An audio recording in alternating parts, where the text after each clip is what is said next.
On a appelé ce temps de présentation des résultats de l'observation participative et partagée d'Agiter par la culture, parce qu'on est vraiment dans cette posture-là. On ne vient pas nous observer de l'extérieur, mais on est vraiment dans une forme de logique participative, collaborative, avec des temps d'échange autant informels que dans le cadre de rendez-vous professionnels.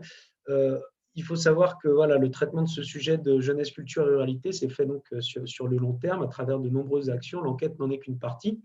Il n'est qu'une partie de cette observation. Pendant la première année Agiter, justement, il a été question plutôt de commencer à établir un certain nombre de constats, d'hypothèses sur les enjeux et les logiques qu'on souhaitait observer de manière plus fine. Et l'enquête est venue un petit peu en année 2 préciser, entériner des hypothèses et des constats et essayer un petit peu de vraiment voir à travers nos acteurs culturels et artistiques implantés dans les milieux ruraux, qu'est-ce qui pouvait faire levier pour accompagner les parcours des jeunes adultes sur ces territoires. Cette enquête prend donc place dans ce contexte-là. Excusez-moi, je reprends mes diapositives. Donc, on a lancé cette enquête en début 2020. Il faut savoir qu'on a construit un panel de structures qu'on a enquêtées en s'appuyant vraiment sur notre réseau d'acteurs au sein de l'UFISC pour avoir vraiment des acteurs assez représentatifs de l'ensemble du secteur artistique et culturel. Voilà, ça n'a pas été fait au hasard. Et on a pu aboutir à une enquête auprès de 48 structures implantées en milieu rural. Enquête qu'on peut plutôt estampillée comme étant plus qualitative que quantitative, puisque du coup, on s'est appuyé sur un questionnaire de 160 questions, à la fois avec des données chiffrées, mais à la fois avec beaucoup de matériel plus qualitatif, basé sur de l'échange, de la discussion, des questions ouvertes. Donc voilà, ça crée une matière très très riche avec 48 répondants, dont 38 ont fait l'objet d'un entretien d'1h30. Donc voilà, plus gros, presque les 3/4 n'ont pas rempli le questionnaire en autonomie, mais on va dire on était plus finalement dans le cadre d'entretiens semi-directifs, comme on peut dire en sociaux, que dans le cadre de questionnaires en ligne qu'on va remplir en autonomie. Enfin, dernière donnée intéressante, c'est que les résultats de notre enquête Agiter, on a pu les croiser avec une autre enquête menée par l'association Opal, qui travaille sur les questions culturelles, et notamment qui sort là en ce moment justement une grande enquête sur les associations culturelles employeuses. Et donc du coup, on a pu extraire de leur population globale les réponses des 225 répondants des associations de cette grande enquête nationale qui sont implantées en milieu rural. Ça a pu nous permettre d'affiner, d'approfondir des résultats. Donc ça nous a permis de renforcer un petit peu nos données. Je vais vous décevoir tout de suite, je vais vous donner assez peu de résultats dans cette présentation, mais plutôt vous raconter un petit peu ce que vous allez pouvoir trouver dans le rapport de synthèse qui est désormais téléchargeable et consultable sur notre site. Tout d'abord, on est allé observer un petit peu la nature un petit peu des répondants, de notre enquête. Il s'avère que voilà, on est sur des structures culturelles qui ont un ancrage très local et une action plutôt de proximité, voilà, avec un périmètre d'intervention, comme on le voit là, près de 50% intercommunal. Voilà, c'est des structures culturelles qui interviennent en moyenne sur une quinzaine de communes. On est quasiment que sur une population d'associations parmi nos répondants. Donc voilà, vous allez pouvoir trouver dans l'enquête un petit peu des informations, un petit peu une carte d'identité de ces structures. Et à savoir que par rapport à notre alors, donc du coup,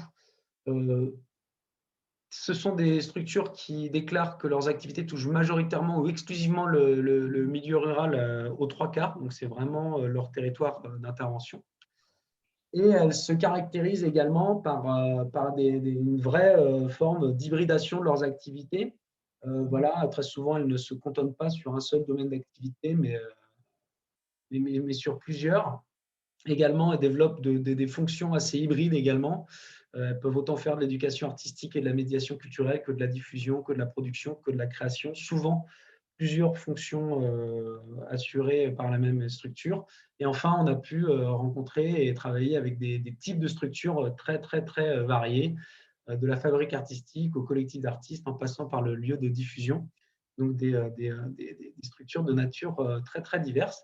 Et toutes étaient quand même caractérisées par un intérêt marqué pour la question des jeunes adultes. Ça tombe bien, puisque c'était là-dessus qu'on les interrogeait.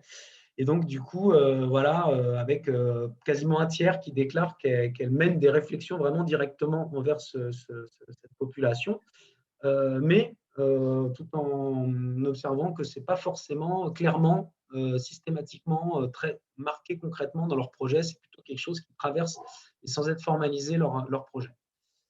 Voilà, on a beaucoup de données sur également les projets et actions portés par les structures en termes de manifestations artistiques, d'actions culturelles, de projets de création en milieu rural, des informations sur leurs projets associatifs, sur leur équipe salariée et sur l'emploi. Mais également, on les a interrogés donc sur la place des jeunes adultes au sein de ces projets et de ces actions. Donc, du coup, voilà, vous allez pouvoir trouver des données assez classiques de cet ordre-là, notamment voilà, sur le nombre de jeunes adultes bénévoles au sein de chaque structure, sur le type de projet de création et combien concerne des jeunes adultes, sur la place des jeunes adultes dans l'emploi. Donc voilà, on a défini ces différentes entrées et ces différents types d'actions, et on a essayé d'étudier quelle était la place des jeunes adultes au sein de ces actions. Et on a approfondi par rapport à ces différentes entités, on a discuté avec les structures sur quels étaient, selon elles, un petit peu les freins et les leviers qui facilitaient la participation des jeunes adultes à ces différentes actions ou à ces différents axes du projet. Et donc voilà, on a pu identifier, là je vous ai mis quelques freins qui ressortent de l'enquête, des problématiques autour des questions de mobilité, des problématiques autour des freins sociologiques que se mettent peut-être même parfois les jeunes adultes pour participer au projet, autour des enjeux liés aux collectivités, avec parfois un manque de soutien, parfois un manque d'expertise sur les projets des structures culturelles, des problématiques autour de creux générationnels et d'absence de jeunes adultes sur le territoire, ou quant à la transmission du projet associatif, par exemple, mais également, puisque du coup, l'idée, c'était d'être très positif et de ressortir aussi des éléments qui pouvaient un petit peu nous permettre de voir, qui faisaient levier à l'accompagnement des jeunes adultes sur les territoires, voilà, voir un petit peu ce que pensaient les acteurs culturels pour faciliter la participation à l'inverse, donc en renforçant la convivialité, les logiques de participation au sein des projets, renforçant les logiques le lien social, les dynamiques intergénérationnelles, en menant des politiques partenariales très élargies, en entretenant vraiment une vraie dynamique de coopération territoriale, très ouverte et transversale, on le verra, ou en travaillant autour de l'accompagnement de la montée en compétences, en développant des approches de type compagnonnage ou parrainage, ou en accompagnant les parcours du bénévolat vers l'emploi. Voilà, l'idée, ce n'est pas de vous dresser un panorama complet, c'est plutôt de vous dire un petit peu le type de données, d'informations que vous trouverez dans ce rapport d'enquête. On a également un petit peu étudié comment les structures mobilisaient les dispositifs, les financements et quels partenariats elles mettaient en place spécifiquement pour renforcer l'accompagnement des jeunes adultes sur leur territoire.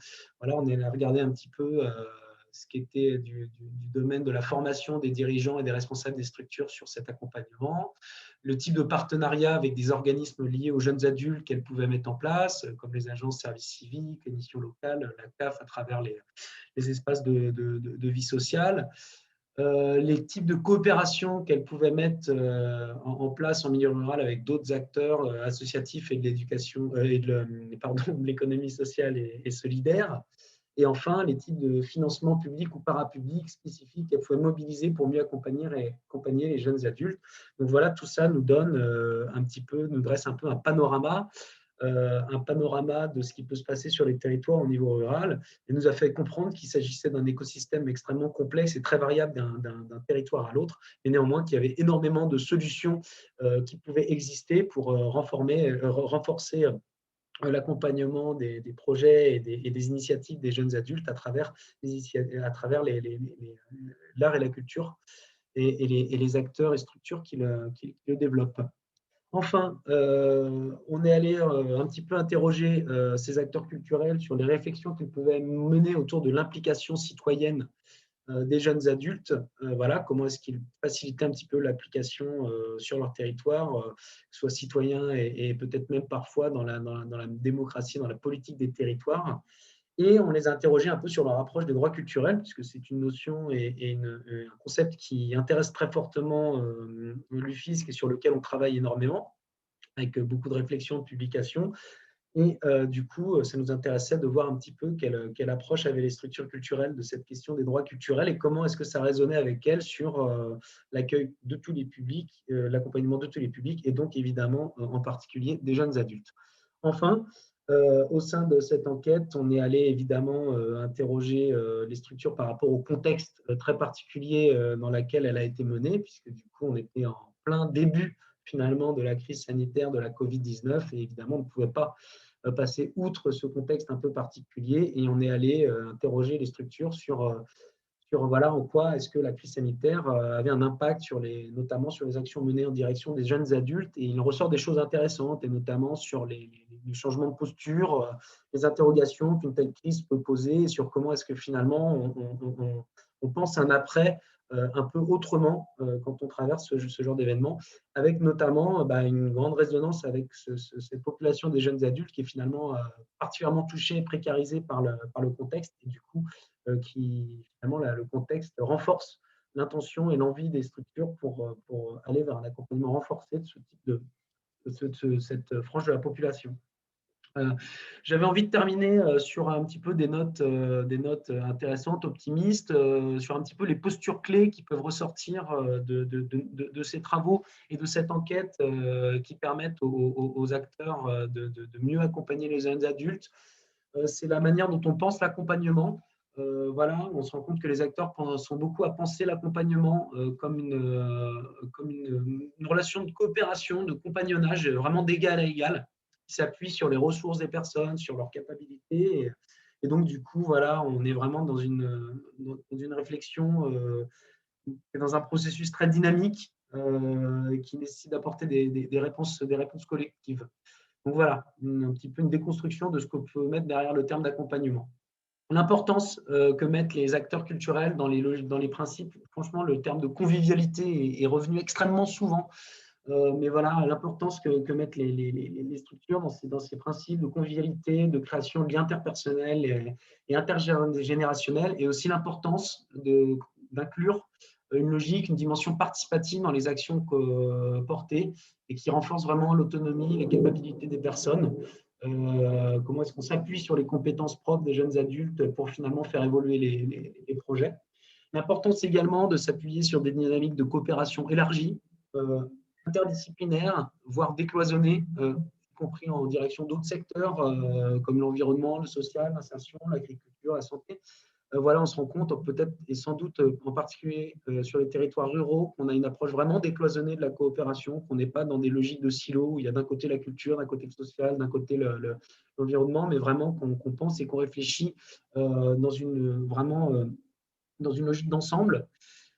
Également, on était avec des acteurs et des jeunes adultes qui étaient vraiment dans une logique où vous avez envie de défendre des actions porteuses de sens qui défendent vraiment des nouveaux modes de faire avec voilà, une approche très ancrée dans les logiques de transition, de respect de la biodiversité, mais également de lutte contre les discriminations de toute forme, et qu'on était sur des acteurs qui prenaient vraiment des modes de gouvernance horizontaux, le plus horizontaux possible, et vraiment ancrés dans les valeurs de l'éducation populaire et des droits culturels finalement.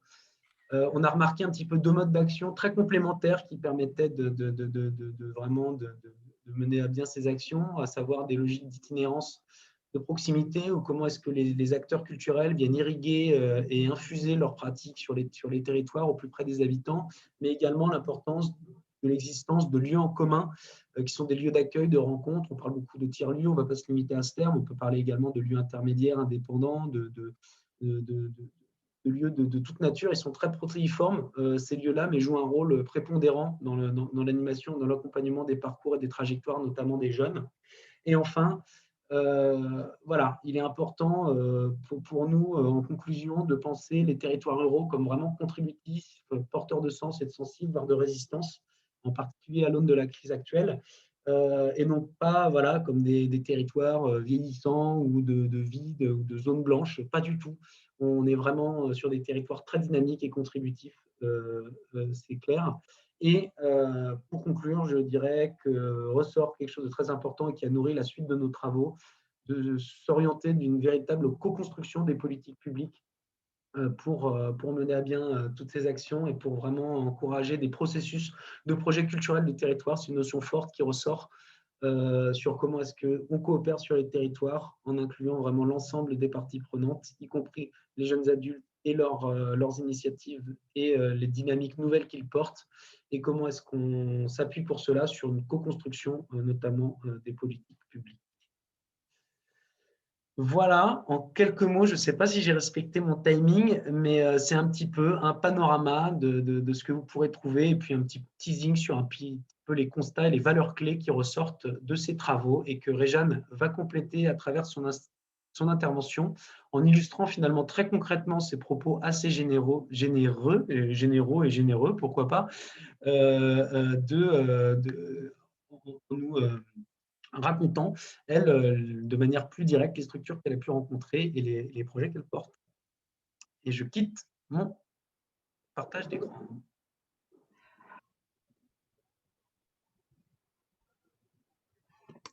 Merci Greg. Donc là, il faut que je partage mon écran, hein, c'est ça? C'est ça. J'en profite pour effectivement remercier à nouveau tous les participants à l'enquête, comme Laure le souligne dans le chat, évidemment. Un grand merci à eux et elles. Voilà, donc bonjour à tous. En complément de la présentation de Grégoire, je vais donc vous dire quelques mots sur les initiatives qui ont fait l'objet de ces études de cas, puisque l'idée, après ce panorama, c'était de pouvoir aller creuser un petit peu plus finement les pratiques et les processus à l'œuvre. Alors juste vous préciser que ces initiatives, elles ont été choisies par un groupe de travail et qu'elles ne prétendent pas ni à l'exhaustivité ni à la représentativité. On a plutôt essayé de choisir des initiatives qui semblaient significatives et qui représentaient une diversité de territoires, une diversité de disciplines et aussi une diversité d'approches de travail. Et puis, bien sûr, ces initiatives ont été choisies parce qu'elles sont en cohérence avec les valeurs portées par l'UFISC. Donc, je vais vous rappeler, mais que vous connaissez sans doute, l'attention à des façons d'entreprendre autrement, c'est-à-dire des entreprises avec des finalités sociales, des modes de gestion collectifs, avec des pratiques de coopération et puis favorisant la participation citoyenne et l'expression aussi artistique et culturelle des personnes. Et bien sûr, la culture est entendue ici dans son sens large, telle qu'elle est définie par la Déclaration des droits culturels, la Déclaration de Fribourg. Donc il y a une quinzaine d'initiatives qui ont été repérées et il y en a 8 qui ont fait l'objet de portraits détaillés. Alors je ne vais pas vous les détailler tous pour ne pas déflorer toutes ces passionnantes histoires, mais juste pour vous dire quelques mots, pour vous donner envie peut-être d'en lire certaines et du coup en les lisant d'aller à la rencontre de ces personnes. On a tous été ravis de pouvoir être en contact avec ces vraiment très très chouettes projets. Et je vous donnerai ensuite quelques éléments transversaux, mais sans trop redire ce que Grégoire vous a dit. Donc, on commence ce voyage. Je vous emmène dans les Yvelines. Les Yvelines, dans donc le lieu qui est un espace de résidence et de création qui est niché, c'est le cas de le dire, dans le parc naturel de la Haute-Vallée de Chevreuse. Donc il a été initié par des jeunes comédiennes qui, au départ, ont souhaité explorer de nouvelles façons de travailler, c'est-à-dire qu'elles voulaient un peu quitter les plateaux pour aller, comme elles disent, travailler plus au contact des gens. Et elles ont réussi avec leur parade et leur déambulation à embarquer des centaines de personnes des villages où elles ont mené ces spectacles. Et dans la communauté de communes du Cœur des Yvelines. Et puis, suite à ces premiers projets ponctuels, il y a un chantier participatif collectif qui s'est mis en place. Et la photo que vous voyez ici, au départ, il faut vous dire, c'était une ancienne maison de retraite abandonnée et qui, grâce au travail acharné de tous ces bénévoles, a pu reprendre forme. Et on a donc le cas d'une initiative artistique qui trouve un relais dans une dynamique citoyenne, et puis une présence artistique ponctuelle qui va devenir pérenne, grâce aussi au concours du parc naturel régional, mais aussi bien sûr de partenaires publics. Et tout en étant ancré, maintenant le lieu continue pour autant à rayonner autour des villages et à s'impliquer dans un projet de territoire dont Grégoire vous a dit que c'est un élément assez important qui est ressorti de nos informations.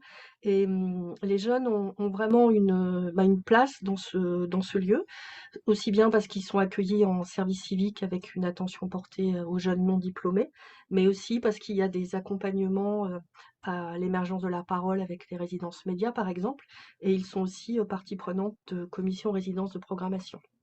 Voilà, je m'arrête là pour le lieu et je vous emmène à côté de Limoges.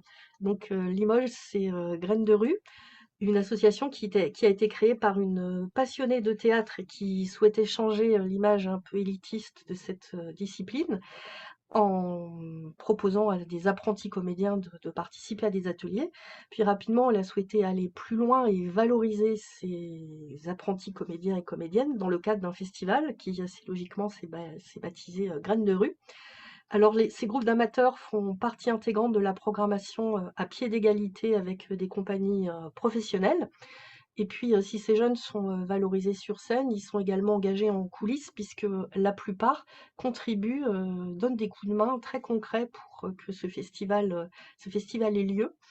Et que ce soit les ateliers, ce festival ou les tournées qui suivent parfois les ateliers, bah, ça laisse des empreintes. Et alors certains peuvent ensuite exercer des métiers artistiques, mais l'association précise que l'objectif premier n'est pas de professionnaliser dans le secteur professionnel des arts et de la culture, mais plutôt de transmettre vraiment les valeurs de l'éducation populaire et puis faire peut-être que les graines d'aujourd'hui soient les bénévoles de demain pour d'autres associations ailleurs d'ailleurs que dans le champ culturel. Nous arrivons maintenant à une petite pause visuelle pour savourer ces magnifiques plaines de l'Yonne.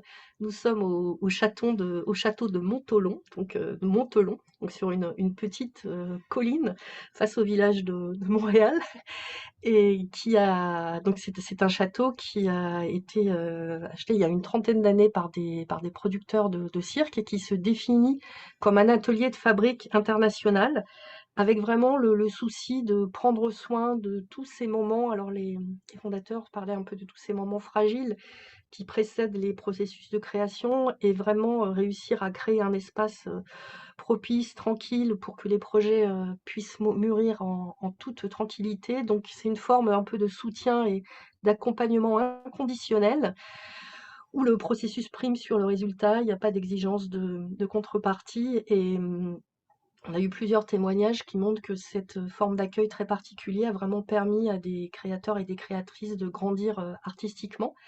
Alors chaque année, il y a une cinquantaine de projets qui sont accueillis, ce qui représente à peu près 150 artistes, et un bon tiers à moins de 30 ans et la majorité à moins de 40 ans. Donc c'est vraiment un lieu qui a une vraie place pour la création artistique des plus jeunes et qui aujourd'hui, maintenant le château appartient désormais à l'association. Donc c'est aussi le cas d'une association qui est composée majoritairement d'artistes et qui est propriétaire aussi d'un fabuleux espace de travail, ce château, ce parc, où je rêve d'aller, je n'ai pas pu aller pendant le le confinement, mais qui montre aussi une configuration vraiment particulière d'un outil de travail collectif.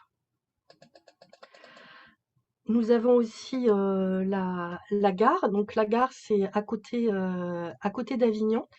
Ça a vraiment été pensé. Donc c'est vraiment installé dans une ancienne gare et c'est un lieu qui a été créé en 95 et qui a été pensé comme un lieu de rencontre, de croisement, un peu comme un lieu de tous les départs et qui se décline au travers de nombreuses activités complémentaires. C'est des concerts, des résidences d'artistes, des cafés des parents, des accueils et des séjours jeunesse, du soutien aux associations locales. C'est un lieu qui est labellisé espace de vie sociale par la CAF. Grégoire vous en a dit deux mots tout à l'heure. C'est aussi un lieu qui a été labellisé SMAC et pour qui alors l'accompagnement et la valorisation d'initiatives, c'est vraiment un fil rouge avec un point information jeunesse, donc qui correspond à un label, mais aussi avec le FIGE, qui est le Fonds d'initiative jeune, et qui permet d'allouer jusqu'à 1500 euros pour mener à bien un projet, que ce soit dans le domaine humanitaire, sportif, économique, enfin, ou même écologique. Et cet accueil des jeunes, il est pensé vraiment selon les logiques de progression, donc on peut passer d'une idée à un projet, d'une passion à un projet, puis après d'un projet peut-être à un métier. Donc il y a aussi des appuis vraiment personnalisés à des parcours de professionnalisation. La gare fait même maintenant partie d'un service, enfin d'une charte pour un service public régional sur l'orientation des jeunes, donc un travail à l'échelle départementale. Et je vous ai choisi cette photo puisqu'il y a aussi tout un travail qui est mené sur l'accompagnement des jeunes à la mobilité européenne. Et c'est vraiment une activité qui monte en puissance au sein de la gare. On continue le voyage, si vous me suivez toujours. Et nous arrivons près de Tulle, en Corrèze, donc où des jeunes qui se connaissent avec des parcours qui remontent à l'enfance, avec un bagage commun autour des musiques traditionnelles et un fort attachement au territoire, qui ont décidé de créer une plateforme mutualisée pour permettre à chacun de vivre économiquement et de s'épanouir artistiquement avec différents appuis, notamment avec celui du Centre régional de musique traditionnelle en Limousin. Ils ont réussi à développer là aussi leur outil de travail. Donc la plupart aujourd'hui sont devenus intermittents. Ils ont structuré 4 pôles d'activité. Il y a un pôle musique, un pôle jeune public, un pôle enquête et art numérique, et puis aussi un pôle action culturelle qui se plaise à nommer coopérative de contamination culturelle. Et c'est assez symptomatique de leur envie et de leur souci de transmettre, ayant eux-mêmes pu être initiés assez jeunes à des pratiques artistiques. Et bien aujourd'hui, ils continuent de passer le flambeau, si on peut dire. Et la photo que vous voyez, c'est le lieu dont ils ont récemment fait l'acquisition, qui est une ancienne grange qui s'appelle la Big et qui va devenir un tiers-lieu au sein du village dans lequel ils sont implantés. On change de région. Donc j'en dis pas plus à chaque fois, c'est juste une amorce. Donc nous allons dans la Drôme, à la gare à coulisses où est installé Transexpress.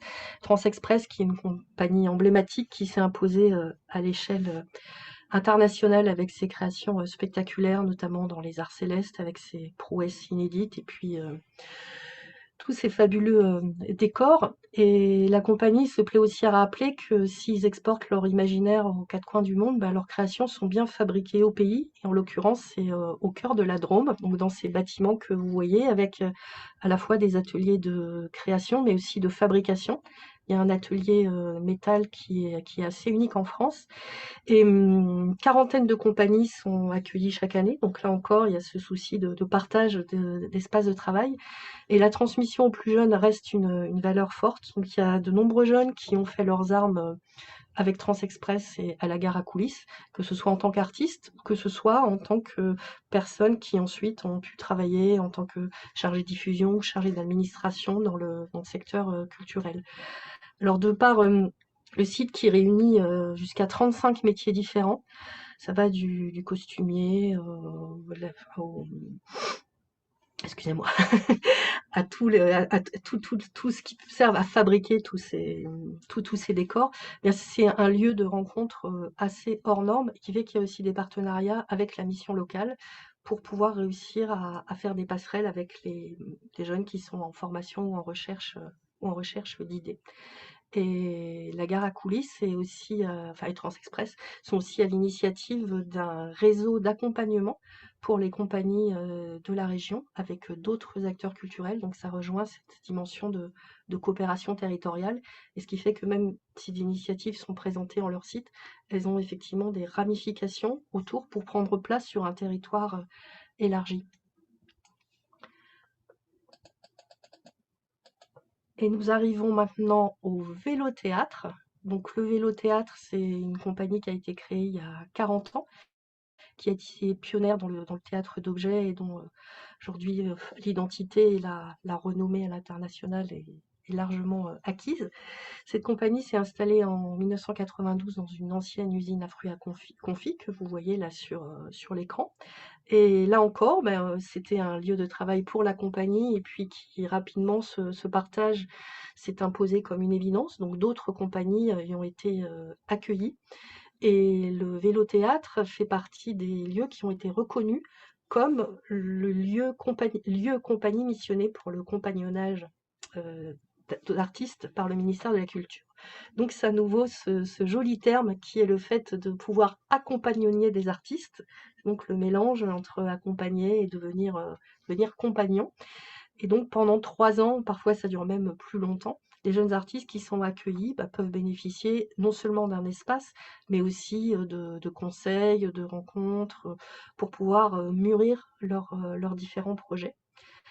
Et un des artistes qui a été compagnon fait aujourd'hui maintenant partie de la codirection du Vélo-Théâtre, puisque le fondateur est à l'approche de la retraite. Et donc on voit là aussi qu'il y a ce souci de la transmission. Le Vélo-Théâtre a aussi été à l'origine d'un projet avec d'autres acteurs culturels, mais aussi des structures sociales, avec la fondation des Trois Cyprès, qui s'appelait la Caravane des possibles, et qui permettait d'ouvrir des horizons à des jeunes qui avaient tendance, suite à un diagnostic qui avait été fait, un peu à reproduire les schémas ou les parcours traditionnels.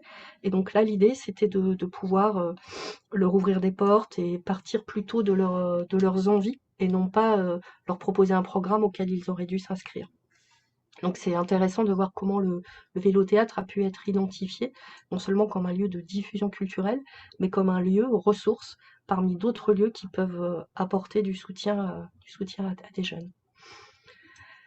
Et nous terminons bientôt notre petit voyage avec le collectif Parasite, donc qui est en Sambre-Avesnois, une centaine de kilomètres de Lille. Donc au départ, l'origine, c'est un festival, même un éco-festival entre copains, le Paradisiac Field. Et puis suite au succès de la première édition, une association est créée dans l'idée de pouvoir valoriser, développer du lien social au travers d'actions pédagogiques, culturelles et sportives. L'objet est volontairement très large. Pendant les premières années, l'association, par choix, fonctionne sans subvention, puis elle s'engage progressivement sur les chemins de la professionnalisation avec création d'un premier poste et puis d'autres suivront et avec plusieurs pôles d'activité, un pôle événement, un pôle audiovisuel et aussi un pôle appui aux initiatives. Et là, c'est à nouveau, là, ce schéma qui est intéressant de voir, c'est que cette structure, à nouveau, comme on a pu le voir pour d'autres, va aussi vouloir transmettre les savoir-faire acquis au fil des années et pouvoir soutenir d'autres porteurs de projets, des jeunes porteurs de projets. Et finalement, aujourd'hui, se définir comme une boîte à outils au service du mieux vivre, c'est-à-dire que les parasites vont pouvoir s'intéresser à tout ce qui concourt à transformer la société, que ce soit les habitats partagés, l'éco-construction, l'agriculture et l'alimentation locale, mais aussi les nouvelles parentalités, la transition numérique, et j'en passe. Donc ce collectif est vraiment le creuset pour d'autres projets et avec ce pari de miser sur la capacité des uns à entraîner les autres pour créer des énergies collectives et avec un très très fort bénévolat puisqu'il y a une soixantaine de bénévoles réguliers pour Le festival, il y en a jusqu'à 200 et avec 85% des adhérentes qui sont âgées de moins de 35 ans et aussi ce qu'on retrouve au niveau du conseil d'administration qui est vraiment composé de jeunes de 35 ans. Donc là, c'était un panorama et je vous invite vraiment à creuser un petit peu plus le détail dans le livret.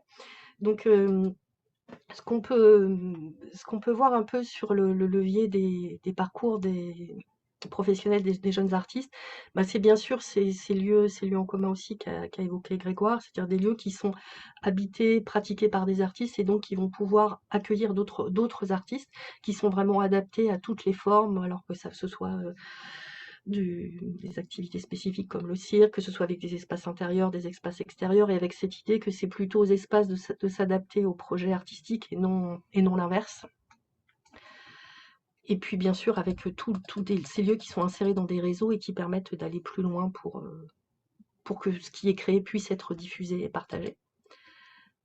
Ce qui est intéressant aussi de voir, c'est que ces lieux permettent aussi soit d'ouvrir les portes ou d'accompagner des parcours professionnels qui sont hors des métiers artistiques. Donc il n'y a pas forcément une exclusivité, ça peut être des déclencheurs qui vont ensuite permettre d'aller vers d'autres domaines.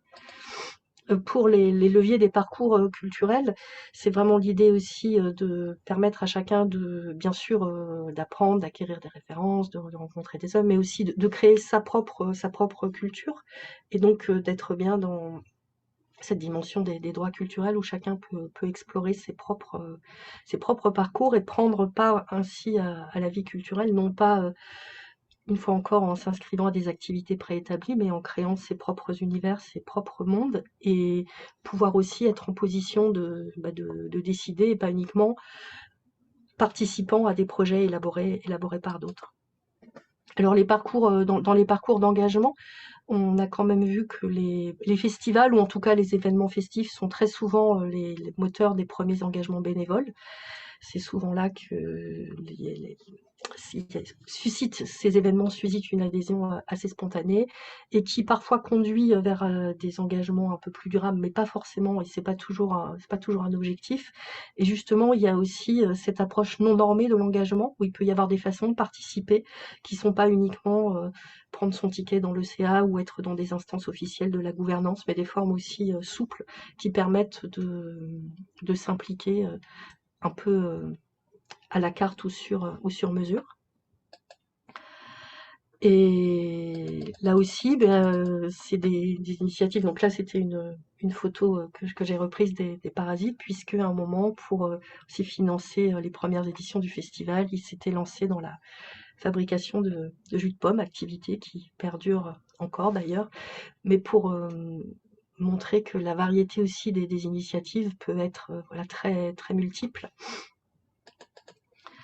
Ce qui est aussi important, c'est que tous ces lieux de rencontre, c'est bien parce qu'il y a ces lieux où il y a du brassage et où il y a des accompagnements qui ne correspondent pas uniquement à des parcours d'individus, mais qui ont une visée collective, qu'il peut aussi en résulter des initiatives plus larges et qui vont pouvoir ensuite agir sur des territoires. Et du coup, pouvoir se dire que certains projets rencontrés, même tous, ont vraiment ce souci de changer le regard sur le territoire, mais sur et les ruralités en général. Et finalement, même si cette appartenance au territoire, elle est revendiquée, y compris de la part de jeunes artistes qui peuvent tourner à l'international, mais qui revendiquent que leur territoire est important. En même temps, ce territoire, il n'est pas enfermant. C'est-à-dire que c'est bien des territoires qui continuent d'être reliés avec la ville, mais aussi avec des territoires européens, et qui sont des territoires connectés, en tout cas qui essayent de l'être avec le reste du monde, et qu'on est dans ces logiques un peu de agir local et penser global, et qu'on l'a vraiment vu dans ces initiatives qu'on a pu observer. Et voilà, en guise un peu de conclusion provisoire, donc que ce soit l'enquête que vous a présentée Grégoire là, ou ces initiatives qui vont un peu plus précisément dans ces aventures, on voit bien tout le potentiel que recèlent ces lieux artistiques et culturels dans le parcours d'accompagnement des jeunes, que ce soit donc sur les parcours culturels, d'initiatives, d'engagement, même les parcours professionnels. On a choisi, comme on vous l'a dit, des initiatives un peu significatives. On peut conclure par un optimisme débridé, mais on peut quand même juste aussi mettre un petit bémol, c'est-à-dire que le fait que ces fonctions d'accompagnement, elles sont souvent peu lisibles. D'ailleurs, avant même que le travail d'agitaire soit lancé, sans doute peu même conscientisé par les initiatives qu'on a pu interviewer. Le travail d'agitaire a vraiment permis de se dire ah bah oui, finalement on a cette action-là où ce serait intéressant qu'on puisse avoir ce volet-là plus revendiqué.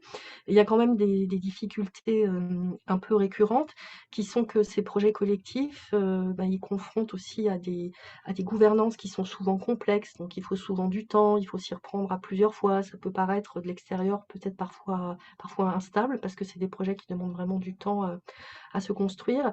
Et puis comme c'est des projets qui ont des ramifications parfois un peu surprenantes, le dialogue avec les élus ou les pouvoirs publics n'est pas toujours simple.